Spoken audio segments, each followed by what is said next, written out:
Boa noite. Boa noite, pessoal. Vamos entrando,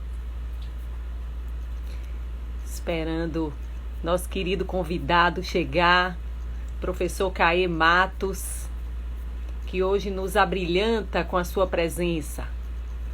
Boa noite, Rosângela.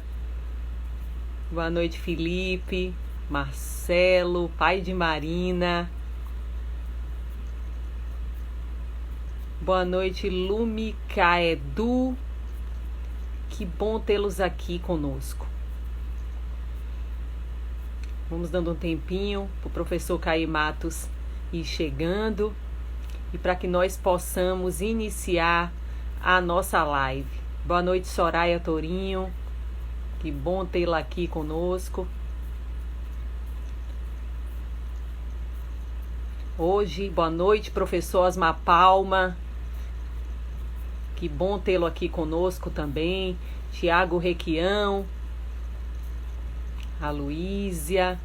Vamos aguardar um pouquinho o professor Caê Matos entrar para que possamos iniciar a nossa live.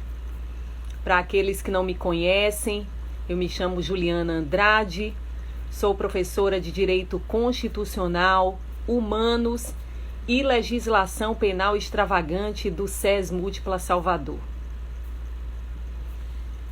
Hoje o assunto da nossa live é serviços sociais e pandemia, assunto de suma importância a ser falado, sobretudo nesse momento excepcional que estamos vivenciando, em que tantas coisas têm mudado de forma tão rápida, não é? Hoje nós vamos entender como é que isso funciona, juntamente com o professor Caê Matos, que é professor doutor de Direito Administrativo. Boa noite, Rafael Andrade. Boa noite, Luana, querida, Thaís, a Luísia. Que bom tê-los aqui. Vamos aguardar só um pouquinho o professor Caê Matos solicitar a entrada para que nós possamos iniciar o nosso assunto. Pronto, o professor Caê chegou.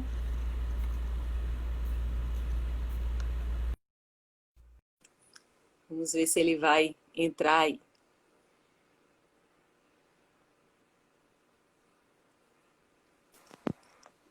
Boa noite. Boa noite, professor Caê. Tá me ouvindo bem? Estou sim. E você? Tudo bem, tudo bem. Bem, Tá ótimo. inicialmente, professor Caê, deixa eu ter a honra de apresentá-lo àqueles que aqui estão. Você que é um professor aí ilustre, querido, e que nos deu a honra de aceitar o nosso convite para fazermos essa live.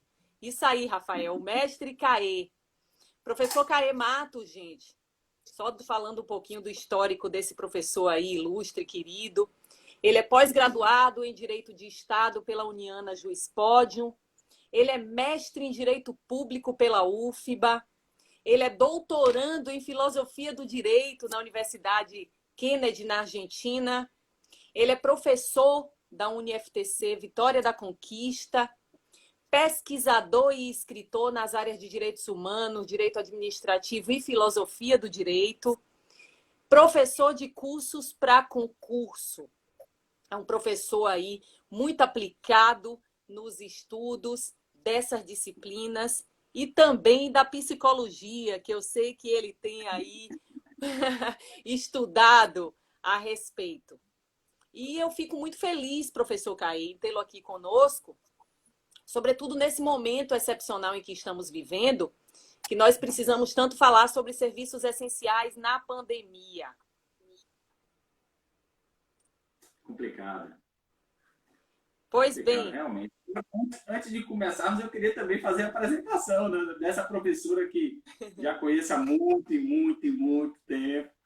Essa professora é excelente, é professora competente, é professora de concurso há muito tempo, aprovada em inúmeros concursos públicos, já envereda aí pela vida acadêmica já tem um tempo, já se mostra uma professora que já tem o domínio daquilo que fala e já é professora hoje titular do SERES, ela já é pós-graduada, já é duplamente graduada em Direito e Informática, ou seja, é uma professora sem qualquer defeito e além de competente ainda é bonita, né, rapaz?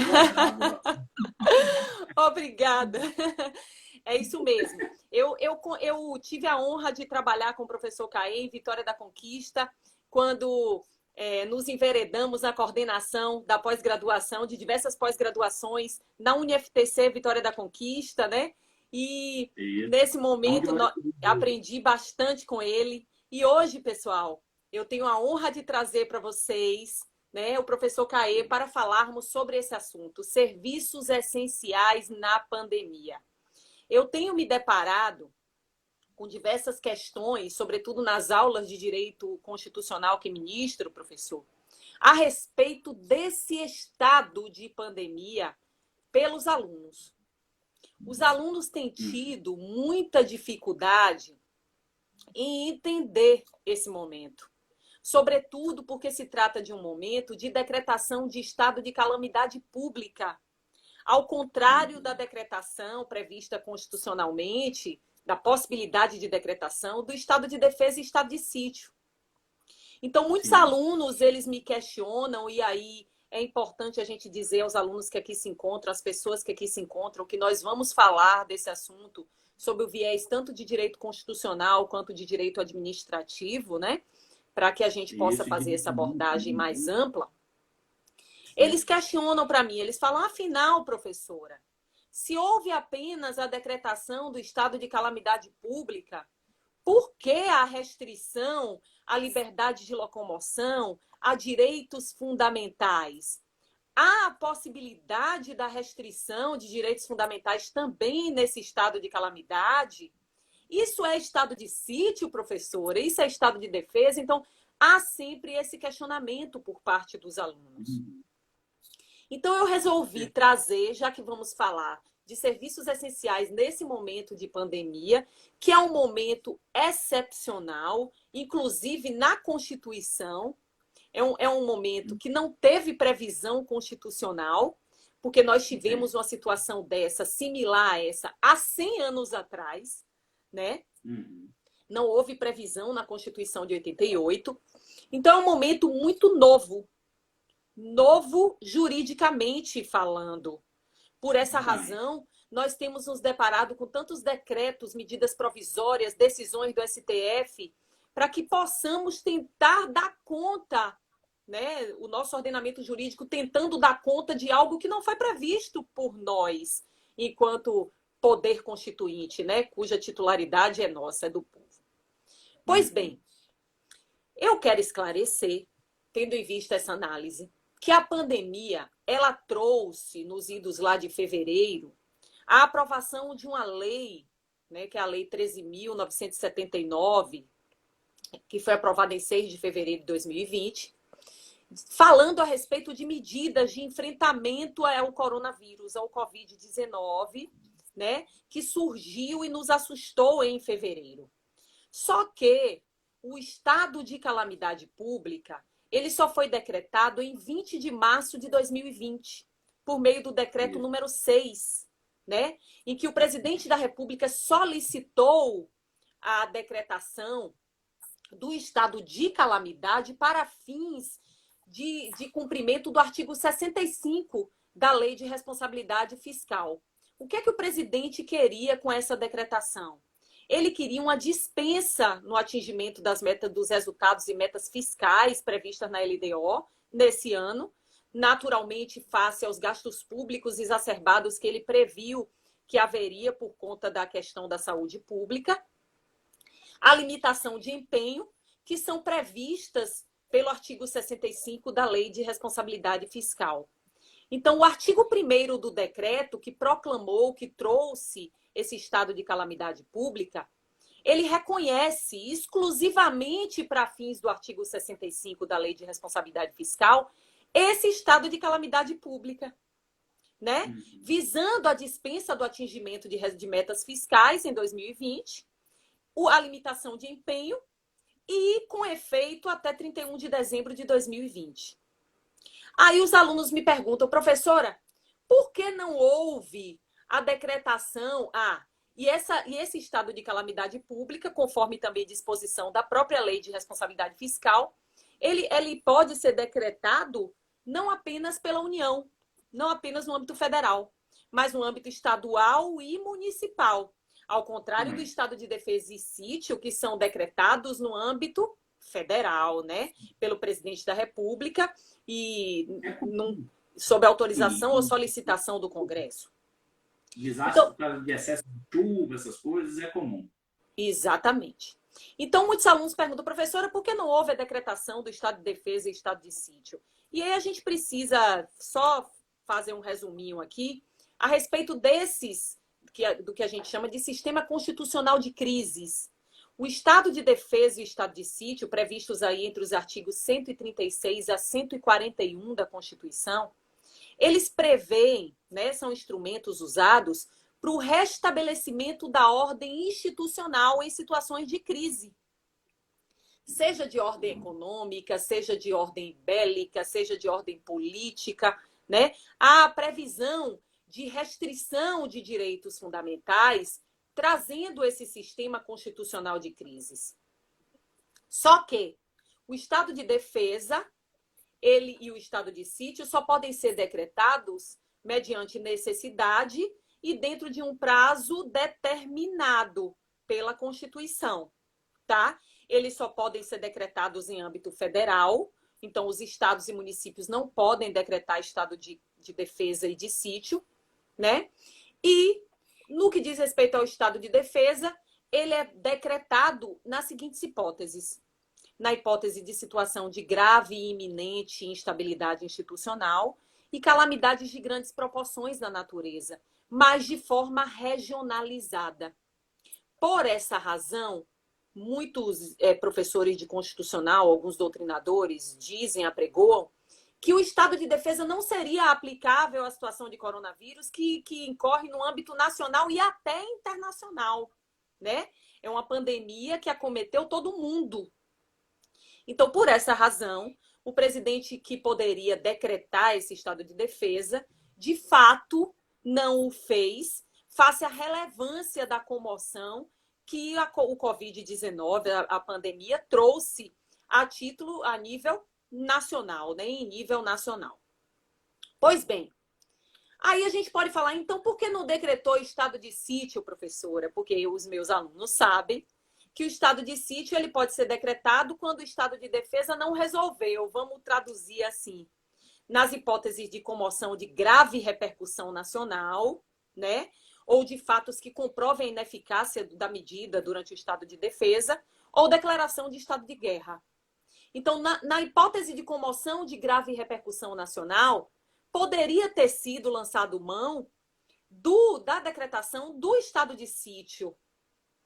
O presidente da República solicitaria autorização ao Congresso Nacional, que por maioria absoluta poderia autorizar a decretação do estado de sítio, cuja duração poderia ser de até 30 dias, prorrogável sucessivas vezes por mais 30, enquanto subsistisse a situação de comoção, de grave repercussão nacional. E aí teríamos a possibilidade de restrição de direitos fundamentais diversos, né, proclamados pela própria Constituição. Então, muitos alunos questionam, poxa, professor, por que isso não foi feito? Porque, inicialmente, eu acho que nós não tínhamos nem, ao menos, a noção da gravidade da situação. Naquele momento, estávamos diante de uma situação nova. Então, o que, de fato, pôde ser previsto naquele momento foi a questão das metas fiscais serem descumpridas frente aos custos, aos gastos públicos novos com saúde pública e com o emprego que nós teríamos a partir de então. Bem, acho que deu, né, professor, para dar uma esclarecida aí aos alunos em relação à diferença entre uma coisa e outra, né? Pois bem, então vamos partir para o que, de fato, nós vamos conversar hoje. Eu disse que em fevereiro a Lei 13.979 ela foi aprovada, ela entrou em vigor lá nos idos de 6 de fevereiro de 2020, dispondo sobre medidas de enfrentamento emergencial face à emergência da saúde pública em relação ao Covid-19, a pandemia.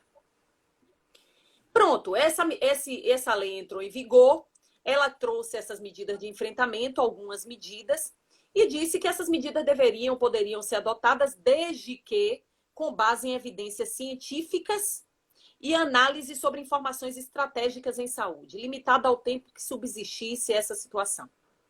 Só que logo depois, em 20 de março de 2020, o presidente da República editou a medida provisória 926, modificando essa lei. E ele modificou quando ele mudou a redação do artigo 3º caput da Lei 13.979 e dispôs que, para enfrentamento da emergência de saúde pública, as autoridades poderiam adotar, no âmbito de suas competências, algumas medidas, e aí listou algumas, dentre elas isolamento, a quarentena, né? Que eu não vejo nenhum tipo de afronta às competências estaduais e municipais, as atribuições, não vejo, né? E ele incluiu nessa lei os parágrafos 8º e 9º. E aí sim a gente vai precisar se debruçar sobre esses parágrafos 8º e 9º. Então, a medida provisória, ela incluiu o parágrafo 8º, que determina que as medidas previstas, quando adotadas para resguardar o exercício e funcionamento, deve resguardar essas medidas, né? O funcionamento de serviços públicos e atividades essenciais. Então, sempre que a medida for adotada para enfrentamento, deve ser observado o funcionamento dos serviços públicos e atividades essenciais, para uma coisa não ferir a outra. E no parágrafo 9º, incluiu na lei que o presidente da República passaria a dispor, mediante decreto, e aí no exercício do poder regulamentar que cabe ao chefe do Poder Executivo, não apenas federal, né, sobre os serviços públicos e atividades essenciais. Isso gerou, e logo depois ele expediu os decretos 10.282 e 10.292, estabelecendo os serviços e atividades essenciais. Naturalmente, isso gerou um certo anseio, uma certa agonia, e o entendimento de que o presidente da República estava trazendo a competência exclusivamente no âmbito federal para dispor a respeito de serviços públicos e atividades essenciais, que, em regra, o cuidado com a saúde pública, a proteção à saúde pública, né, a adoção de medidas de polícias sanitárias, são adotadas a título de competência comum previstos na própria Constituição, no artigo 23, inciso 2. Então, como é que eu digo? Quando a gente fica atordoado com alguma coisa. Essa inquietação gerou o ajuizamento de uma ADI, uma ação direta de inconstitucionalidade, número 6341, no STF. O Partido Democrático Trabalhista, ele deu entrada, ajuizou a ADI contra o dispositivo que atribuía à presidência da República a centralização da prerrogativa, né, de dispor a respeito de isolamento, quarentena, as medidas e serviços públicos e atividades essenciais. Né? Houve o questionamento acerca da inconstitucionalidade dessa adição na Lei 13.979 pela MP 926. E aí houve decisão já, o ministro Marco Aurélio, inicialmente, ele deferiu em parte a medida liminar, dizendo que, segundo a decisão dele, a redistribuição de atribuições feitas pela MP 926 não afastou a competência comum dos estados, DF e municípios de disporem também a respeito desses serviços públicos e atividades essenciais. Né? Ele disse que essa competência ela está estabelecida constitucionalmente, razão pela qual a lei ela não é inconstitucional, né? Mas que deveria haver uma interpretação conforme a Constituição para que nenhum entendimento, nenhuma interpretação dessa lei pudesse trazer uma diminuição ou um cerceamento da competência que é comum, segundo previsão do artigo 23, inciso 2 da Constituição. E aí, dia 16 de abril agora, já houve a decisão do plenário do STF também nesse sentido. O plenário referendou, né, a decisão inicialmente proferida em sede liminar pelo ministro Marco Aurélio e disse que, apesar de não ter sido reconhecida aí a inconstitucionalidade da norma que gerou a ADI, eles utilizaram a interpretação conforme e reafirmaram o princípio da autonomia dos entes federativos, a competência comum entre os entes no que diz respeito à saúde pública, a aplicação de medidas de polícia, né, sanitária nesse momento, e manteve, portanto, né, a interpretação de acordo com a Constituição desse dispositivo, dessa lei que foi aí contestada em sede de ADI. E aí, professor Caê, eu só queria acrescentar, frente a essa análise, uma aprovação de um projeto de lei pelo Senado, que saiu essa semana, dia 3 de junho, que também diz respeito a serviços públicos e atividades essenciais, né? O Senado aprovou um projeto, o projeto de lei 1291, agora de 2020, tornando essenciais os serviços prestados em sede contra atos de violência doméstica e familiar, contra mulheres, crianças, adolescentes, pessoas idosas, pessoas com deficiência física, durante a emergência da saúde imposta pela pandemia. Então, eu acho que é muito importante nesse momento a gente falar sobre isso também, porque já há, né, a possibilidade, porque voltou para a Câmara esse projeto, porque houve alteração pelo Senado, mas já há a possibilidade de, a partir de então, haver uma modificação no decreto 10.282 e na própria Lei Maria da Penha, determinando que todo serviço prestado para atendimento às vítimas de violência doméstica e familiar, sendo mulher, criança, adolescente, pessoa idosa, enfim, os vulnerados, se tornarem serviços essenciais também, que é aí o cerne da questão da nossa aula.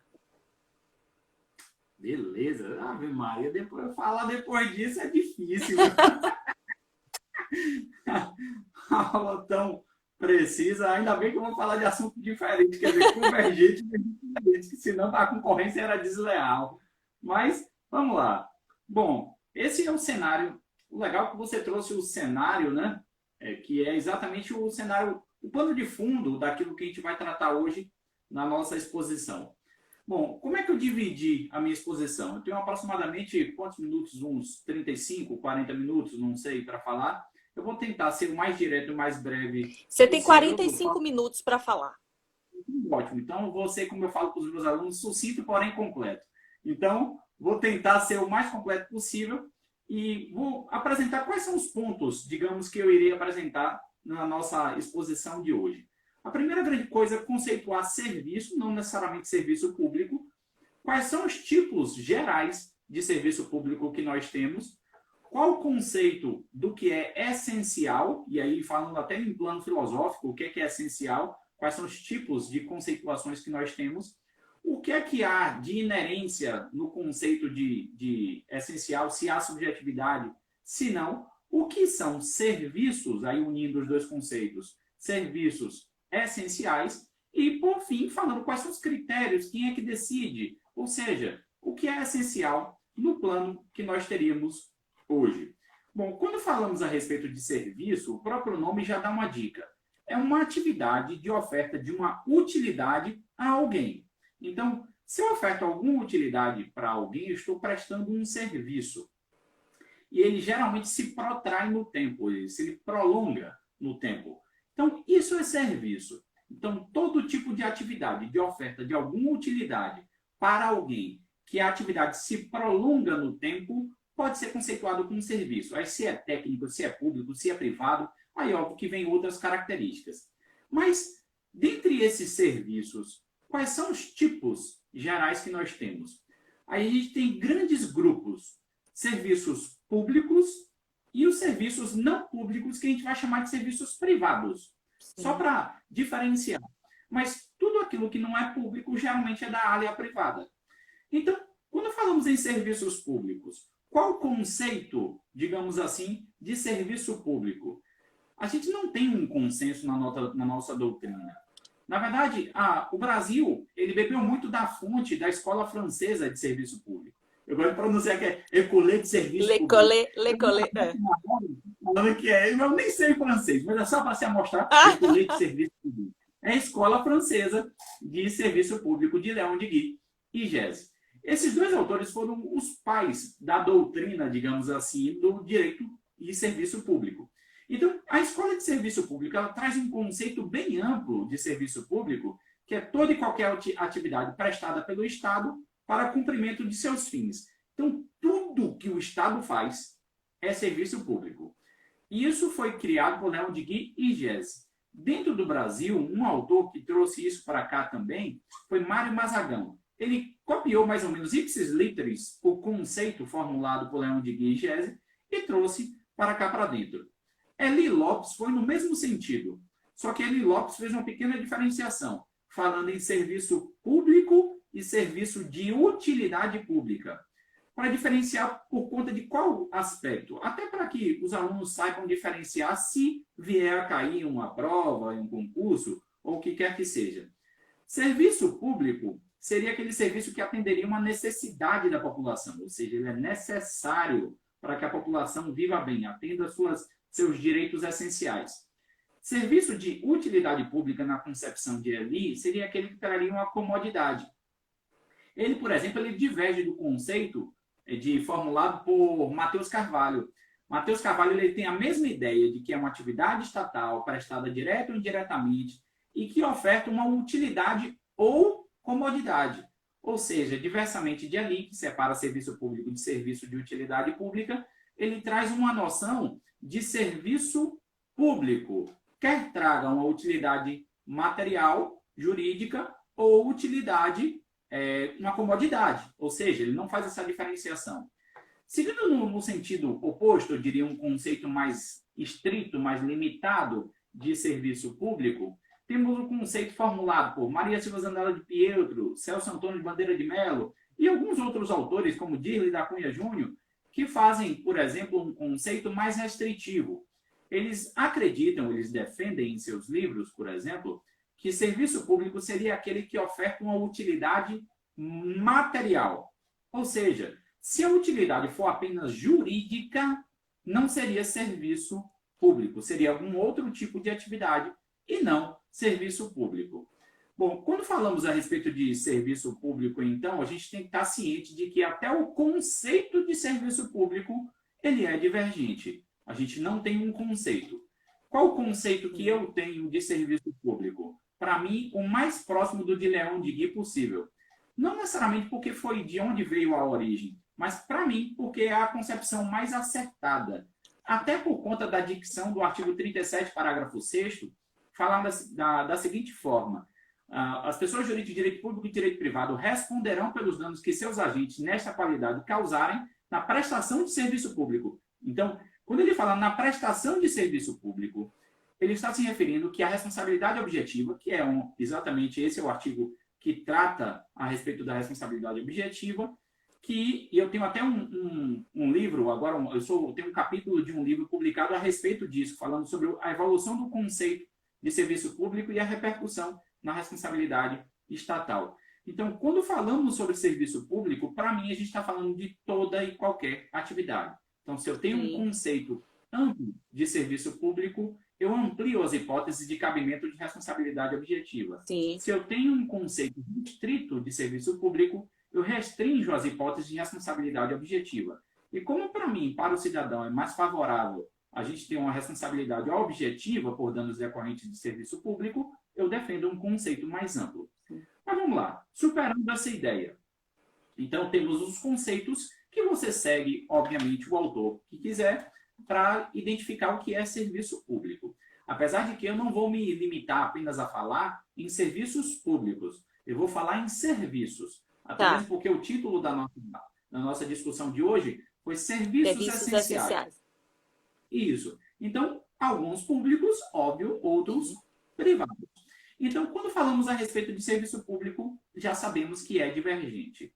Segundo, o que é essencial? Quando a gente fala assim, isso é essencial. Bom, a gente tem dois caminhos a seguir. Primeiro, essencial referindo-se à essência. A essência é aquele conjunto de características que não podem ser retirados de algo sem ele perder sua estrutura de identificação. Então, digamos, se a gente fosse falar cadeira, qual a essência da cadeira? Aí você fala 4 pernas, e fala, peraí, não, tem cadeira de 3 pernas. Ah, então 3 pernas, não tem cadeira de 2. Ah, não, tem cadeira até de 1. Então não é essencial a cadeira ter 4, nem 3, nem 2 pernas. 2 pernas. Na verdade, é ser um instrumento para sentar. Aí você fala, pô, mas tem mesa que eu sento também enquanto professor, eu tenho esse vício. Confesso, sou réu, confesso, não tem, é inevitável. Às vezes quase eu caio de uma mesa também por conta disso. Eu não estou muito levinho. Então, a quarentena acaba com a gente. Nesse momento. A quarentena acaba com a gente. Então, nesse conceito de essencial, esse não é o conceito que a gente vai utilizar aqui. Até mesmo porque a gente não vai buscar a essência dos serviços. A gente vai saber o que é um serviço essencial e não a essência do serviço. Então, qual o segundo viés do que é essencial? Essencial como um conceito, como uma característica, como um elemento instrumental. Como assim instrumental? Ele vive em função de algo outro. Então, se eu falo que algo é essencial, eu geralmente falo em algo essencial em função de alguma coisa, para alguma coisa, para alguém. Tem um parâmetro, geralmente, né? Isso. Ele é um elemento que ele exige um determinado complemento. Sim. Então, quando falamos em essencial, a gente fala necessariamente desse aspecto de que essencial ele depende do para quê, para quem, em função de quê, em que contexto e etc. Daí o aspecto da inerente subjetividade do conceito do que é essencial. Como assim, professor, subjetividade? Bom, vai depender de um conjunto de prioridades que a gente estabelece e um contexto de vida de quem esteja formulando ele. Por isso que eu vou tentar ser o mais objetivo possível no momento de identificação do que é essencial e do que não é. E é a partir daí que eu vou falar, por exemplo, em 3 grandes grupos. Essencial. Para quais finalidades? Aí vou elencar um conjunto de finalidades e, obviamente, ver qual que você acha que é a prioritária. Segundo, em que contexto? Ou seja, em que contexto você está analisando a essencialidade? E terceiro, para quem? Ou seja, quais são os destinatários do conceito ou do serviço que você quer considerar como essencial? Então, quando falamos a respeito desse conjunto, necessariamente a gente tem que identificar. Para a gente saber o que é algo essencial ou não, a gente tem que prestar atenção nessas 3 coisas. Bom, eu vou começar pela finalidade. Tá. Ou seja, qual é a finalidade para a qual a finalidade prioritária que você elenca em sua cabeça para identificar o que é essencial ou não? Bom, eu fiz um rol aqui, já ressalto que é um rol exemplificativo, não é exaustivo, não é taxativo, das finalidades que eu acredito que estejam em jogo hoje durante a quarentena. A gente pensa logo assim, aquele que atenda uma necessidade inadiável, que eu não posso esperar, né? Que eu tenho a demanda e essa demanda ela não pode esperar. Isso. Só que a gente vai perceber que existem várias necessidades, várias finalidades que convivem entre si. Agora, qual é a mais importante, que é a grande pergunta? Este que é o grande problema. Então, vamos lá. A primeira que eu elenquei, não necessariamente nesta ordem, só foi o rol. Então, para manter empregos.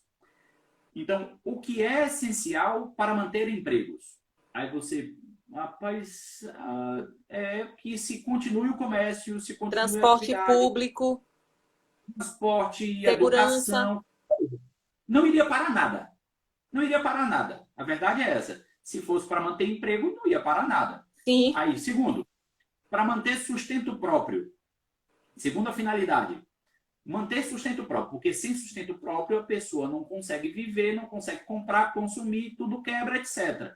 Aí você fala, poxa, aí já muda. Muda. Porque tem gente que tem sustento próprio sem emprego. Ou seja, a informalidade entra aqui.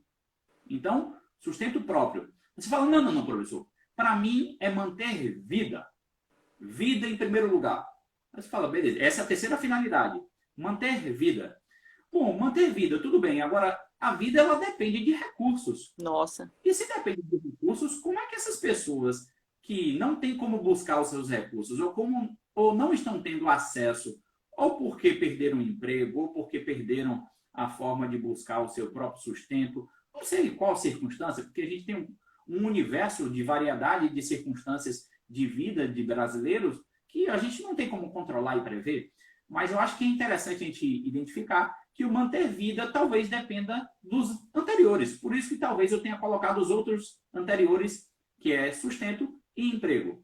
Então, quarta finalidade que eu identifiquei como possíveis. Manter os direitos essenciais à vida digna. Você fala, ué, professor, mas não é a mesma coisa? Não. Não estamos falando da mesma coisa? Não. Não, não estamos. Porque a gente está já no âmbito de direitos humanos e direitos fundamentais. Sim. Quando a gente fala de direitos fundamentais, tem gente, por exemplo, que defende, hoje na quarentena eu defendo também, que o direito ao acesso à internet é um direito essencial. Nossa, muito. Eu digo que muita gente perderia a sanidade se não tivesse internet em casa hoje. E até um meio de Imagina. manutenção, né? Porque tem muita gente trabalhando pela internet, né? Eu sou um desses, inclusive. Eu também. Minhas aulas e etc., as tuas também, necessariamente estão dependendo disso. Então, isso, inclusive, já foi objeto de projeto de lei, salvo engano, já passou pela Câmara dos Deputados e está para ser aprovado pelo Senado.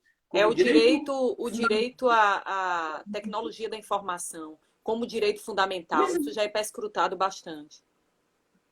Pois é. Agora, a grande questão é que vida digna, na verdade, o conceito de dignidade é um dos conceitos mais difíceis do direito e mais importantes do direito, juntamente com o conceito de justiça. Ambos os conceitos são dificílimos de serem formulados, porém, essenciais para aquilo que a gente considera como certo ou não, como correto ou não, melhor convivência ou não. Tanto que hoje o valor central da nossa Constituição é a dignidade da pessoa humana, que há, por exemplo, autores como os defensores de direitos animais, que estão defendendo a dignidade do ser vivo, não necessariamente da pessoa humana apenas, né? Que é o antropocentrismo da nossa concepção normativista e que, óbvio, tem um lado, um favorecimento para os seres humanos que formularam as normas. Então, quando falamos de vida digna, inclusive, professor, só um parêntese, a dignidade da pessoa humana é fundamento da nossa República Federativa, né? Ela é trazida por muitos autores constitucionalistas como fundamento material da Constituição Federal. Então, olha a relevância disso, né? Base valorativa da nossa Constituição. Base valorativa, exatamente. E o princípio da máxima efetividade da Constituição, ele impõe que a dignidade seja o norte, né, digamos assim, no processo de implementação da Constituição. Então, quando falamos a respeito de dignidade, vou dar só 2 exemplos. De um senhorzinho. Eu, por exemplo, já convivi muito no interior e já consegui conviver com pessoas que precisavam de muito pouco para acreditarem que estavam vivendo dignamente. E, se duvidar, eram mais felizes do que eu, com toda a tecnologia, com todo o aparato, com tudo que eu tenho aqui comigo. Então, este senhor que não tinha acesso a serviço de saúde, serviço de esgotamento, serviço de água encanada, porque ele vivia isolado, ele talvez achasse que a vida dele fosse digna. Dignidade? Ou seja, para aquele senhor, diversos dos serviços que a maioria da população brasileira considera como essencial, talvez que para ele não fosse essencial para a vida digna dele. Agora, óbvio, a gente vai para o extremo oposto. A pessoa que depende de tecnologia, que está em constante contato com as mudanças, que consome produtos de forma desenfreada, que está aberta às influências midiáticas do consumismo sem qualquer preocupação com dejetos, etc. Ou seja, vamos para o extremo oposto. Para essas pessoas que não se preocupam muito com a vida, com o ser e talvez com o ter, talvez os serviços de cabeleireiro, manicure, que foi objeto, inclusive, de inúmeras discussões, né? Se deveria abrir ou não. Academia. Isso, se era essencial ou não, Isso. academia. Ou seja, para essas pessoas, é essencial para a vida digna dela.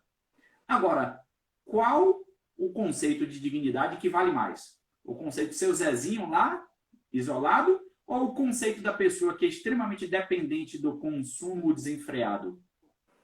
Ou seja, Não tem como temos um ponderar problema. isso. A gente pode até falar assim, ó, não, tem que garantir os serviços que sejam essenciais para a efetivação de direitos fundamentais. Pô, é bonito, até É. sonoro ouvir isso. Mas, em termos práticos, não esclarece muito bem o que é que isso quer dizer. Em que referencial de conceito de dignidade a gente está se baseando? Bom, o último, eu coloquei por último de forma proposital, é manutenção da saúde financeira do Estado. Por que eu coloquei isso aí? Porque se falirem todas as empresas, todos os cidadãos, se não tiverem recursos, todos aqueles que vivem financeiramente sob os limites, sob a soberania de um determinado Estado, a quem eles vão recorrer? Pois é. Ao Estado. Então, se todo mundo falir, quem vai ter que sustentar esse povo todo é o Estado. Quer seja dando pouco para todos ou não dando nada, mas ele vai ter que dar. Então, se todos falirem, eu duvido muito, por exemplo, que alguma empresa fale assim, não, se o Estado quebrar, eu seguro as pontas aí sem cobrar juro de ninguém. Duvido. Então, o Estado tem que ser mantido. Quer queira ou quer não, agora a gente está ciente da importância desse Estado. Claro, Sim. ele é perfeito, longe de ser. Agora, quando falamos a respeito da estrutura estatal, ela é essencial para tudo que nós temos de vida digna, de emprego, de sustento, etc. Agora, quando tudo que eu falei antes funciona, a gente não precisa muito da intervenção estatal. Isso é verdade. Ou, Então, se ou, todo o resto ou a for... gente não percebe essa intervenção, não é, professor? Porque ela acontece, ainda ontem eu estava pensando sobre isso. Gente, eu nunca parei para pensar na importância, né, dos recursos públicos, do investimento correto, sobretudo nesse momento, né, de tanta recessão e tanta crise que pessoas estão passando necessidade. A gente não percebe, a gente vai tocando a nossa vida com os nossos recursos próprios e a gente se esquece que tem aí toda uma máquina, uma estrutura que rege tudo isso. Imagine aí as microempresas que demitiram, precisaram demitir pessoas e que essas pessoas que foram demitidas estão agora sendo sustentadas pelos 600 ou pelos Pelo 500 ou pelos 300, não é. sei até quando. Ou seja, quem está fornecendo isso é o Estado. O Estado. É como se o Estado estivesse pagando o salário de quem deveria pagar a princípio. Né? Bom, ele tem que fazer isso? Na minha opinião, tem. Mas para isso ele tem que ter salubridade financeira. Ele tem que ter sustento. É o único que tem crédito perante o capital internacional, no fim das contas. Então, Sim. a gente depende dele. Então, o sustento estatal tem que ser colocado na balança, na minha opinião, sim, tem que ser colocado. Não sei se o primeiro, porque se todos os outros funcionarem, não tem necessidade. Bom, então, esse primeiro, eu falei de 5 finalidades, então. Emprego, sustento próprio, vida, direitos essenciais à vida digna, que é a dignidade, né? É o subjetivo, e saúde financeira do Estado. Óbvio que podem existir mais, mas essas foram as que eu escolhi de forma exemplificativa, não exaustiva. Bom, quando falamos a respeito de contexto, eu destaquei quatro características de contexto que podem implicar em concepções de essencialidade diferentes. Por exemplo, se você vive num contexto de abundância de recursos, você provavelmente vai ter uma noção do que é essencial, diferente de quem vive em um contexto de escassez de recursos. Para quem vive em escassez, o essencial é o básico. Sim. Para quem vive em excesso, o essencial é o supérfluo. Segunda coisa, é essencial em um contexto de solidariedade entre aqueles que estão passando pelo contexto de quarentena e de competitividade ou individualidade. Se o contexto é de solidariedade, um ajudando o outro, um doando, se eu tenho fome, alguém doa, se eu não consigo pagar uma conta, alguém me doa. Ou seja, se temos um contexto de solidariedade, a gente sente muito menos a falta das coisas, diferentemente de um contexto de competitividade. Ou seja, opa, o outro está passando dificuldade, é agora que eu vou derrubar ele. Então, o essencial também muda nesse contexto. Terceiro, em um contexto de cidadãos conscientes dos seus deveres e dos seus direitos, ou de cidadãos inconscientes, inconsequentes com os seus deveres, com os seus direitos.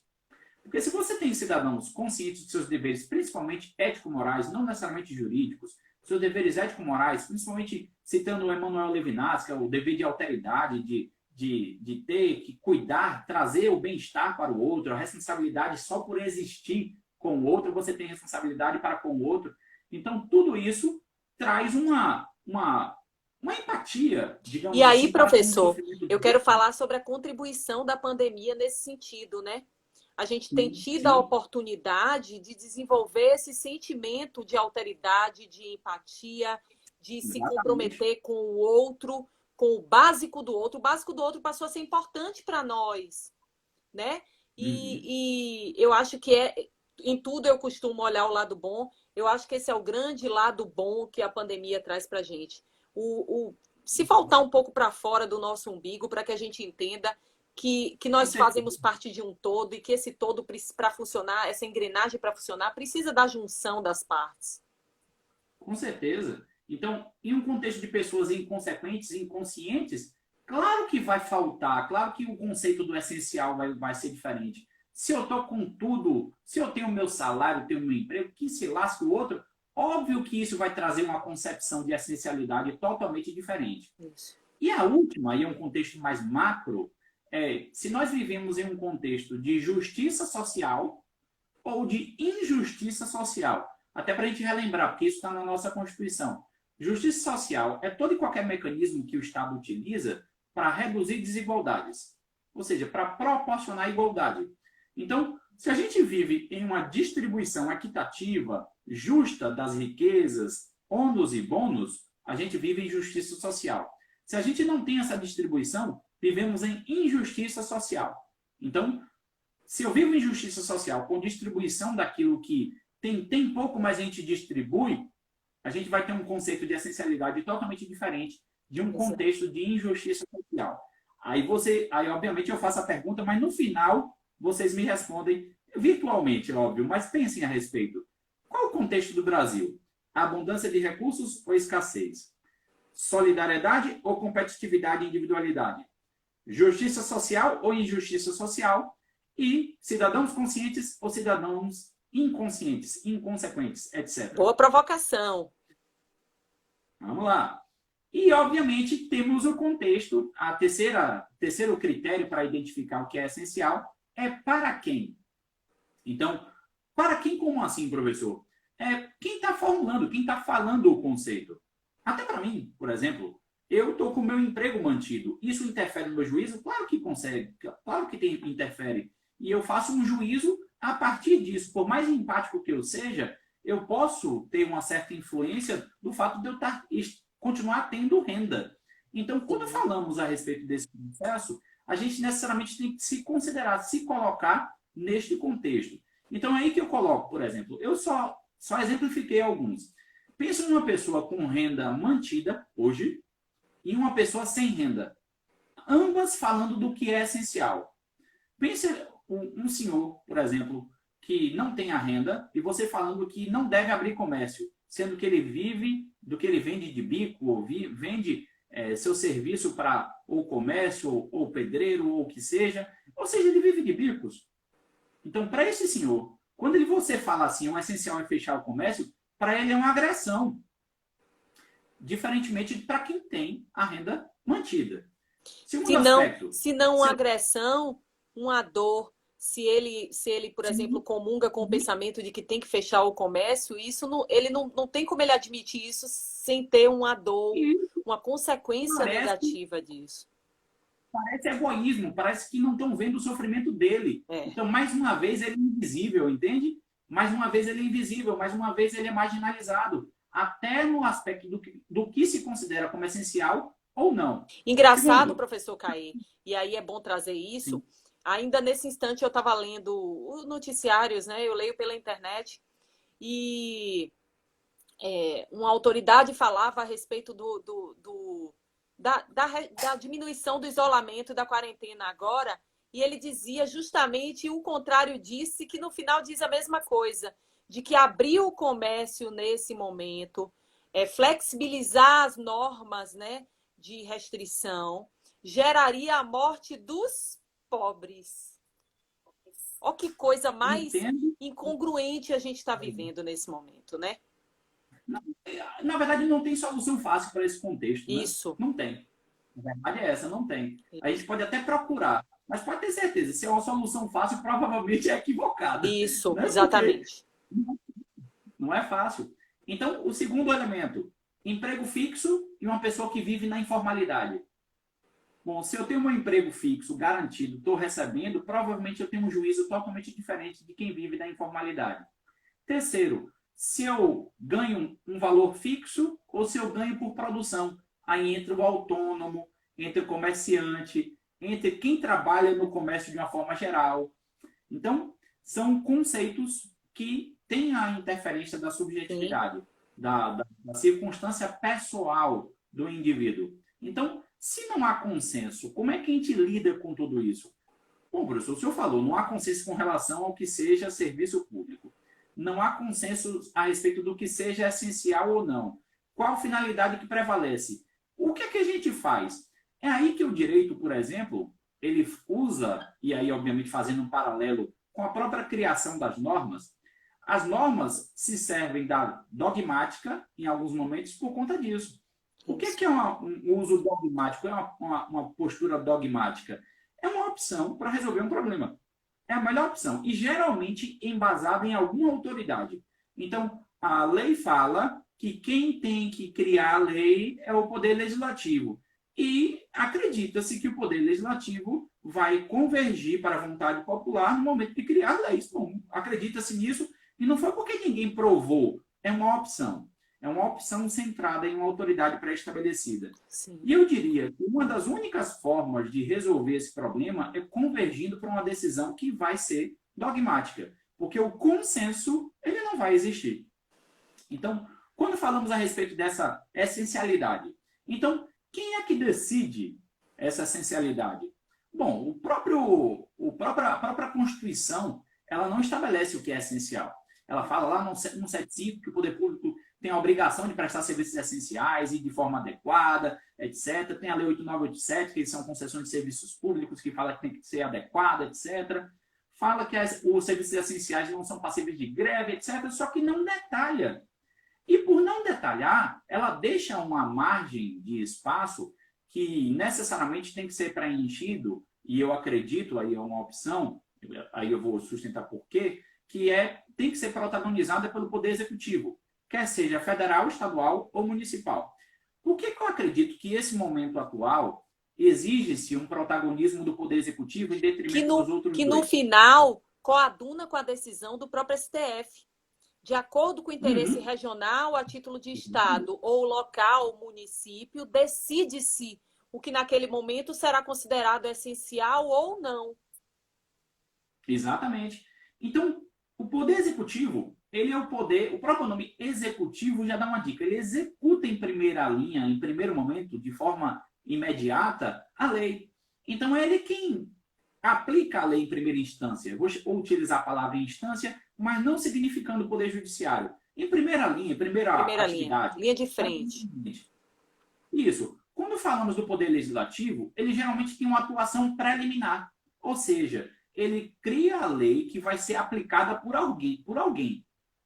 Ele mesmo, é difícil ele mesmo tomar uma medida de uma lei que ele mesmo criou. São poucos os casos em que o Poder Legislativo, exceto nas atribuições internas do Poder Legislativo. Mas, a princípio, ele foi feito para ser um poder preliminar. Então, não prático. Um poder prévio, teórico.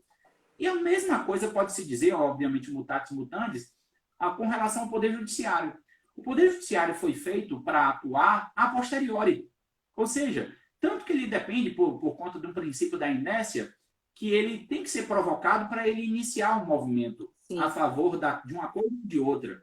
Então, quando falamos a respeito dessa concepção de o Poder Judiciário atuar depois do conflito já existir ou na iminência do conflito vir a existir e, óbvio, por provocação.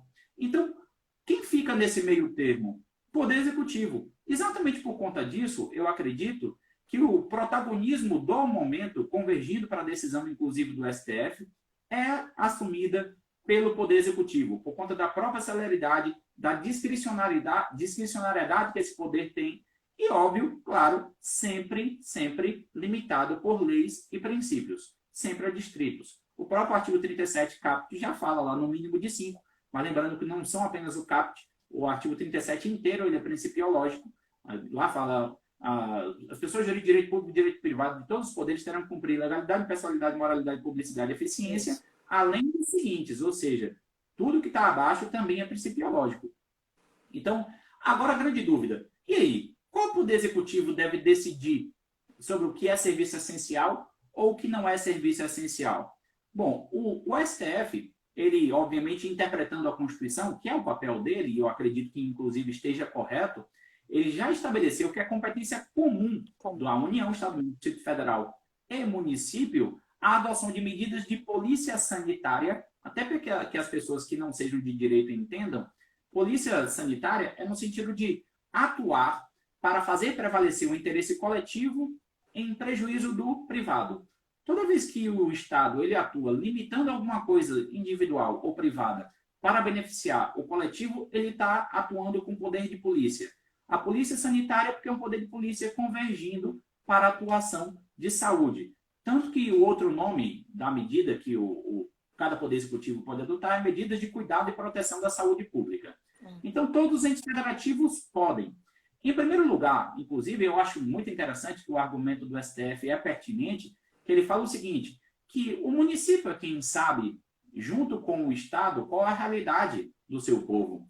O que é mais adequado? Lembra que eu falei que essencial depende do contexto?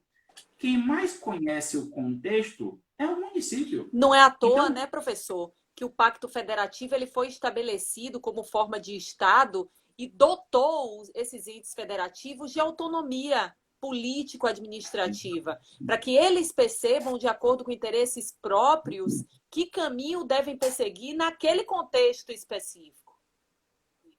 Exato. E quando a gente fala sobre esse município, se eu colocasse em ordem, assim, primeiro, segundo, terceiro, quem primeiro tem, para mim, o papel mais importante na determinação do que seja ou não essencial é o Poder Executivo, que nesse caso é personificado, representado pelo prefeito, no município. Então, em primeiro lugar, para mim, o decreto do prefeito. Segundo, decreto estadual. Terceiro, decreto federal, ou seja, decreto do presidente da República. Então, nessa ordem, eu concordo... A gente só tem 2 minutos, tá? Viu? Vou tentar adiantar. Mas uma coisa tem que ser considerada. Cada orçamento, o orçamento do município, boa parte dele, a maior parte dele, é sustentada pela União. Então, eu defendo que deva ser o município, mas eu também defendo que aquele município, assim como o Estado, ele deve prestar contas à União, porque é quem dá mais recurso para o sustento daquele município. Sim. Só a título de exemplo.